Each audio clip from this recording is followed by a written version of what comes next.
fine, and welcome to the Hypno Solo Run on the RetroBrown channel. Now, this Pokemon in itself, this generation, might just be its best generation in general, because I can't, with the special split of the attack and defense, and then move pool wise it gets in later generations, it's kind of a mediocre Pokemon. And I don't know where it's had much success outside of its debut generation, if I'm being honest. So yeah. We'll see how it does here though. It is a Psychic type, and the Psychic type is ridiculously good in Gen 1. Like, there is barely much that can stand against the Psychic type, so to be fair, it might be alright. Our rival for today is going to be Sam Holick. Thank you for subscribing, welcome to the channel, and I hope you enjoy it today. So, Hypno is the evolution of the Drowsy line. It's got a base stat total of 483. And majority of that's put into its special. Now, when that splits in later generations, that goes into its special defense, and it gets a different special attack. Quite low speed at 67, decent HP, alright attack.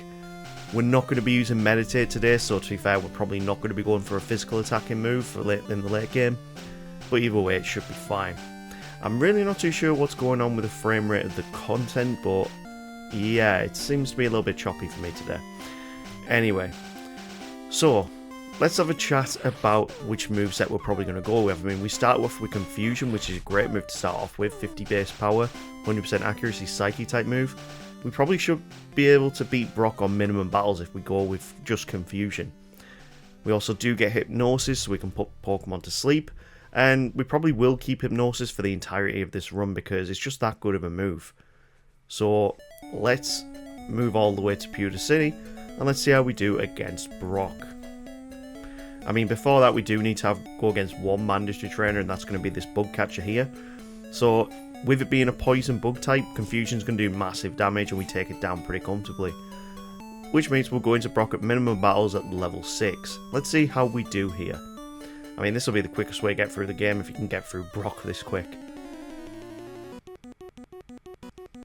So, Brock, of course, is going to send out his Geodude, and Confusion's doing about 4 hit KO. We're down to half HP here before going into the Onix, and I misclicked on Pound because I was trying to go for Hypnosis. He did set up a Bide, and I did not see that. So, 1 Confusion damage on him actually knocks us out with Bide returns. So, we need to try that again and just look better and, well, perform better generally on the Bide turns. So, we are going to send him straight to sleep, and an interesting thing of this as well, if you do disable Bide, it also means it cancels it out as well. But once he's asleep as well, you can use disable. There we go, we got the Bide disable. This should make sure that we have nothing to worry about when it comes to Bide. And with 3 Confusions, we can take the win. But 2-time win, because I wasn't paying attention really. Yeah, I need to wake up and crack on with this. So, in Mount Moon, we can pick up the Mega Punch TM. That's going to be very crucial for the next gym, because against Misty Starmie, Confusion will be resisted. But what it won't be resisted is all the poison types we're going to fight just at the end of Mount Moon in the mandatory fights here. This Rocket, yeah, I mean, he's got a Rattata, which is normal type, but the Zubat one-shot with Confusion. And we're coming out of Mount Moon around about level 13, 14. I mean, might be 15 by the time we've beaten this trainer. No, level 14. And we can pick up the Helix Fossil, progress on to Cerulean, and see how we do against the rival on Nugget Bridge first.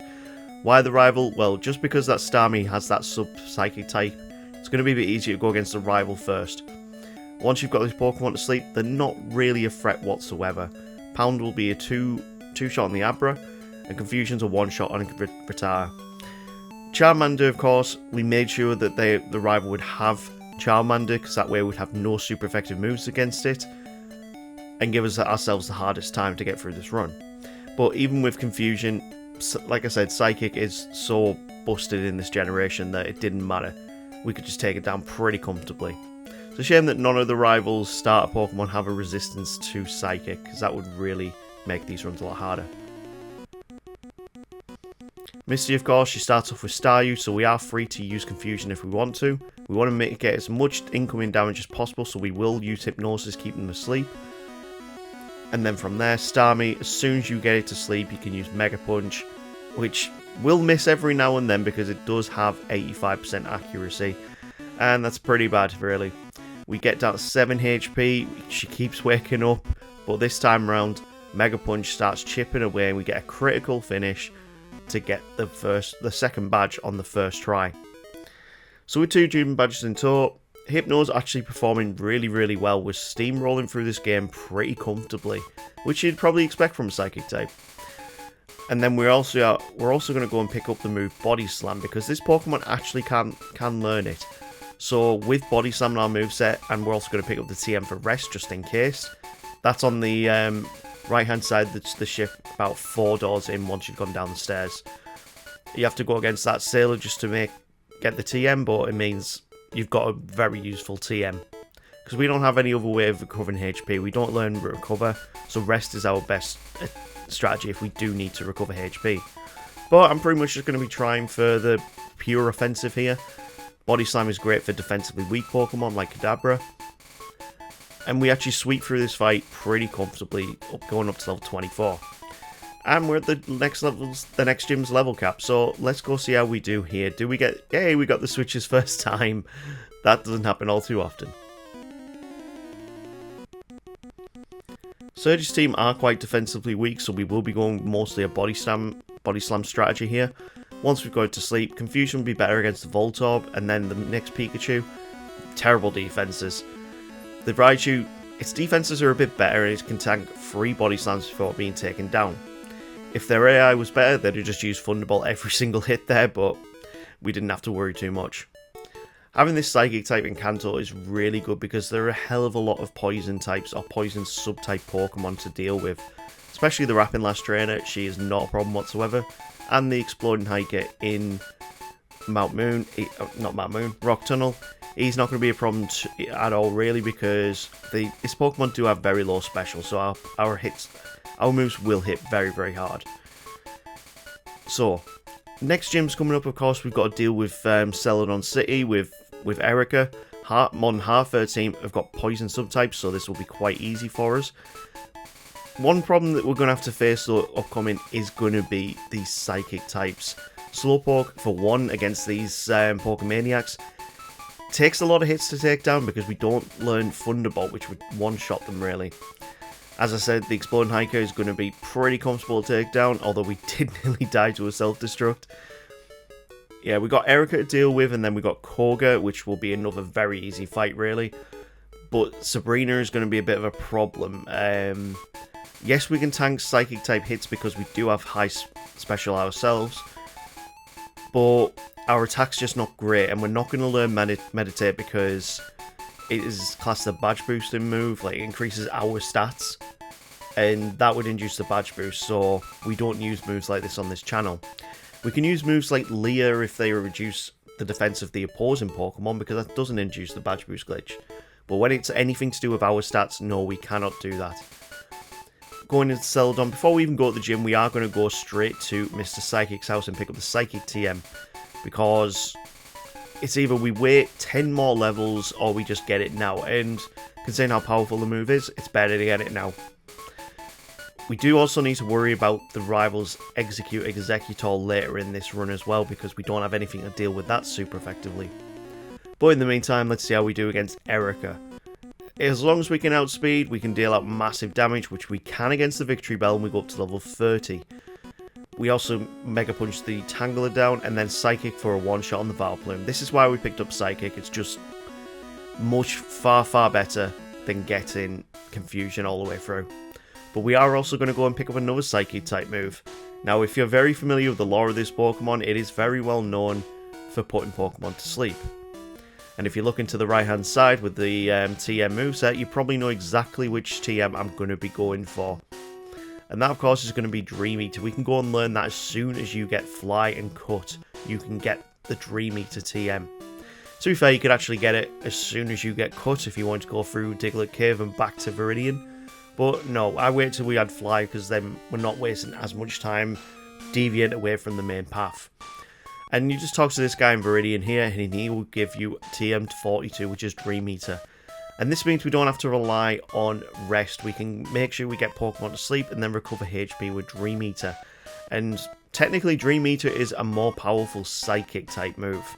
It's 100 base power, 100% accuracy, whereas Psychic is only 90 base power.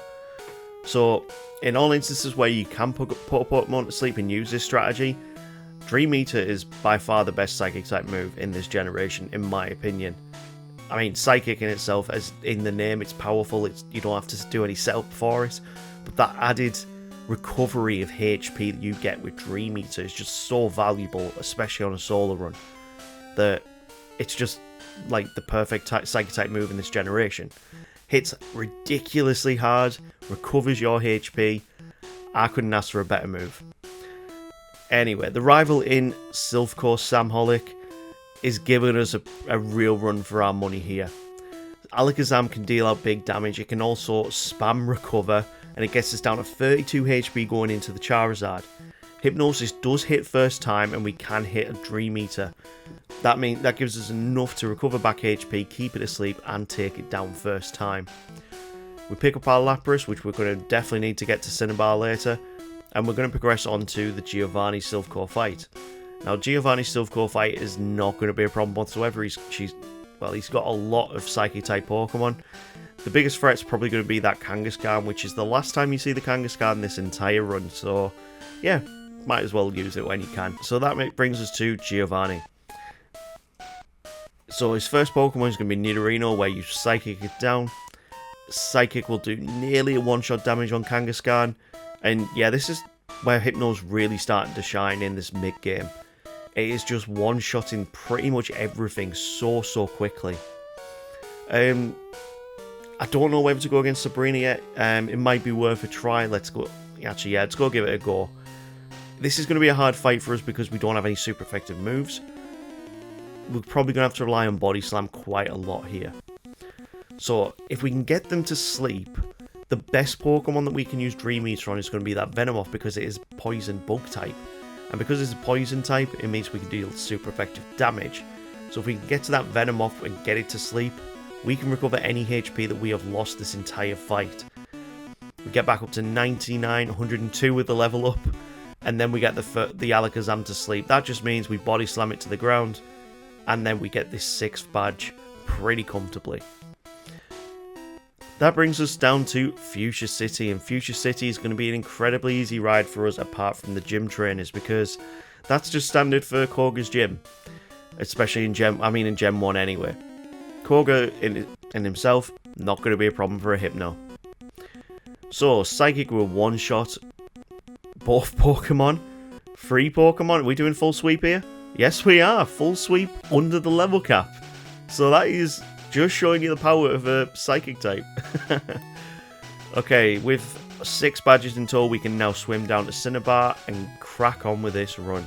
We're going to miss all of the trainers in Blaine's gym, get all the questions right for once, and we'll go against Blaine.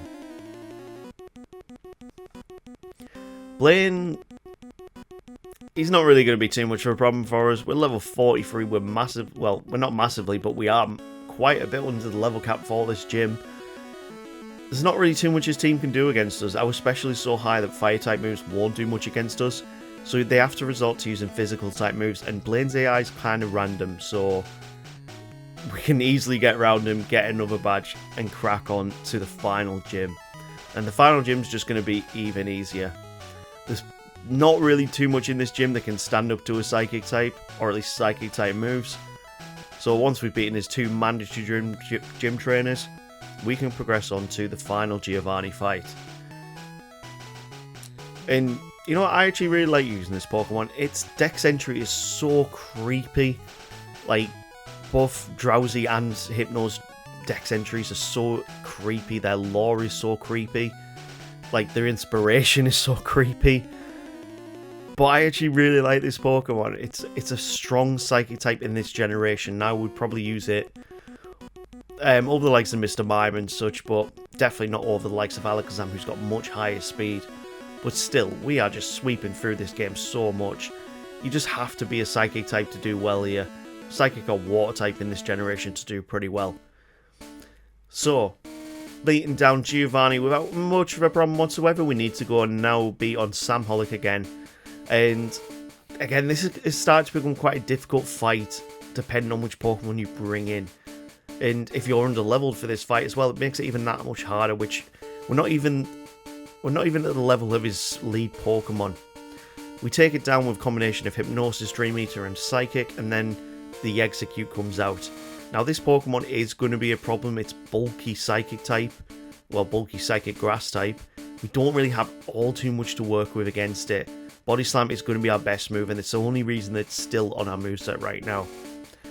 We can Dream Eater on the Gyarados, deal that big damage and make sure we can recover some HP. Our special gets dropped there by the Alakazam, which isn't great. And then the final Charizard comes out, we're just going to go for Psychic Spam, and down to 20 HP while we're poisoned, we do get the win. And we can progress on to the League, and the League is going to be a mixed bag. We aren't going to be super effective against Lorelei, we're going to be super effective against Bruno because he's trash. We actually do have a type advantage against Agatha, so that might be an easy ride.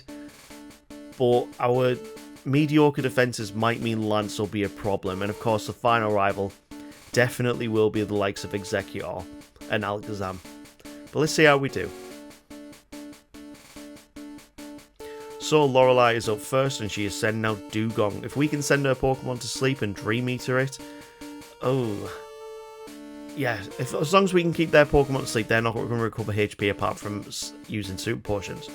So it's actually a good reason to be using Hypnosis on that Dugong, saying it doesn't recover its HP. The big problem in this fight is Slowbro. Because of how bulky it is both physically and specially, you need to be using your Body Slams to take it down, and annoyingly we got it paralysed, which means we can't put it to sleep. Once you've inflicted paralysis, you cannot put it to sleep afterwards and change out the status effects. We get paralysed ourselves by the Jinx. Wow, this Jinx really gave us a problem. It took us ages to get it to sleep, and then it wakes up straight away and Ice Punches us. So, although I don't think we played badly there, that was RNG hell. Let's try this again though. We managed to get the Dugong back to sleep, and we use the same strategy of Dream Eater to get it back down. We Hypnosis the Cloyster first time round, and it's got a very low special, so 2 Dream Eaters takes it down. We go straight for the Body Slams, and we are going to try and paralyze it, because as long as it gets its defenses up, we are going to struggle, so we can then switch to using Psychic. It didn't get its Amnesias up, so Psychics did more damage in the end.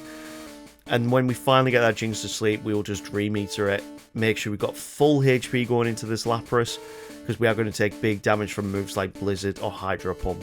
And we'll even take big damage from Body Slam. But we don't see it because we get it to sleep and we progress on to Bruno. And Bruno is just going to be trash. We're just going to Psychic our way through this entire fight. And I'd be very surprised if even one of his Pokemon can stand up to one Psychic move. Even the Machamp, it's 9 levels above us and it still took it down straight away. That brings us to Agatha, and probably the most weird one of this one. She does throw a lot of status effects out, she does switch out a Pokemon. But that actually gives us a bit of an edge, because when she's switching out Pokemon, we get a free turn. And as you can see, we managed to get both the Gengar and the Golbat to sleep, and that means we can get Dream Eaters out for the win on them too. Psychic is one shot on Haunter, and once she switches into a final Gengar, she's got a Arbok still in the back that's asleep.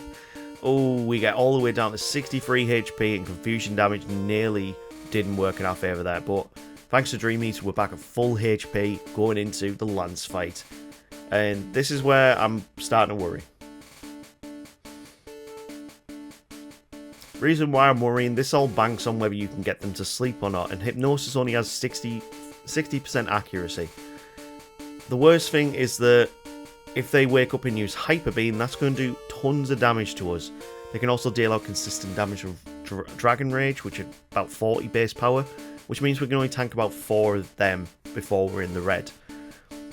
Once we've gotten to sleep though, we don't worry too much, but the Aerodactyl also hits really, really hard with both Hyper Beam and Takedown. Look at that, I mean, we're down, after 2 hits, we're down 23 HP, at 92 going into Dragonite, and a Hyper Beam crits us. That's how quickly this fight can go south if you don't go in with the right type of Pokemon. And of course, Hypnosis is not guaranteed to hit with 60% accuracy, so it's a real gamble using that move, but it's a gamble that pays off thanks to Dream Eater. Because Dream Eater's got 100% accuracy, you can always guarantee as soon as they're asleep that you can recover some HP. The most annoying thing is we don't outspeed a lot of his Pokemon thanks to being very low leveled. We're actually doing this at a very low level. I'm really impressed at Hypno for this. But yeah, we don't outspeed a lot of things because of our low level, and the fact we don't have the highest base speed. After a lot of back and forth, we do beat Lance on the second try, and we progress on to Sam Hollick, the rival champion. Now this is a tough fight. I didn't actually pick up any rare candies on my way around Kanto this time round. I don't know why, but I went into this literally all the levels that we'd accumulated naturally throughout this game. And actually, probably a good idea because I've saved some time doing that. I didn't have to go out of my way to go and get some. And I do think it's possible at this level. As soon as we can outspeed and we can get Pokemon to sleep, against the Executor is the biggest threat. When we can get it to sleep, which takes a while because it decides to wake up very quickly a lot, we can keep our HP high. We can use the likes of Body Slam and Psychic to deal out bad damage. We're hoping for the Psychic hits though, because then it would drop its special and means our moves will do more damage. We managed to get through to the Gyarados, who thankfully only goes for Dragon Rage there. And we use Dream Eater to get back all of our HP. So that just leaves the Charizard, and this thing can hit really hard. And then I also remembered that this thing can also be really cheesy. It decided it just wanted to use Fire Spin, and put us into a range where Flamethrower Crit would take us out. The AI really trolled me there, and it meant we had to try again. Like, I was so annoyed at that. The fact that Fire Spin, with its terrible accuracy, still managed to hit us, chip away that much HP, and put us into a range where he could crit us. Like, that is just cheesy beyond belief. Going back through this fight though, we don't really struggle all too much. It kind of goes much the same, although Alakazam decides it does want to start using a lot more recovers. That's fine though, because the Rhydon is the perfect Pokemon to recover your HP back on. It's incredibly specially weak. And in terms of a playthrough in like these games, Rhydon really sucks, but in competitive actually has a really good niche. Oh, are we going to lose against this Executor? This is getting very dicey right now. Please stay asleep so we can recover back some HP. Oh my god, it wakes up every single turn. That is really annoying. Oh, this is really dicey. And Gyarados outspeeds us as well. We need as much HP as possible here. 89 HP going into Gyarados, okay. Hyper Beam. Wow, we tanked it on 1 HP. But I don't think we're going to recover enough to survive a crit against Charizard. Can we get it to sleep? Oh, wow, we managed to... It locked itself into Rage. Okay, as long as we can hit it, we should be fine. There we go. If it hadn't have locked itself into Rage there, we'd have easily lost because that Charizard outsped us. But you're going to be very impressed by this time. I mean, you saw the level there. We finished on level 54. But we also finished on the time of 2 hours 49 minutes. That is incredibly quick. Incredibly quick. Puts it into the SS tier. My god, we are hitting so many SS tier Pokemon in the late parts of this playlist. But there we go. That is Hypno complete, and we've got about 10, 11 Pokemon left. That is a really small wheel compared to the start. If you go back to my very first videos. Oh my god, Tauros finally came back up. Yes, I've already picked my choice. We are going to be going with Tauros, but it'd be interesting what else we got. We got Charizard. And we've also got Oddish. Now, we are definitely going with Tauros. Overgo, if you are watching this, we are definitely doing in this one next. You will be the rival. Thank you for subscribing, and it's been a pleasure having you here. If you haven't yet, please subscribe, you legends, and we will see you next week for another video. Take care.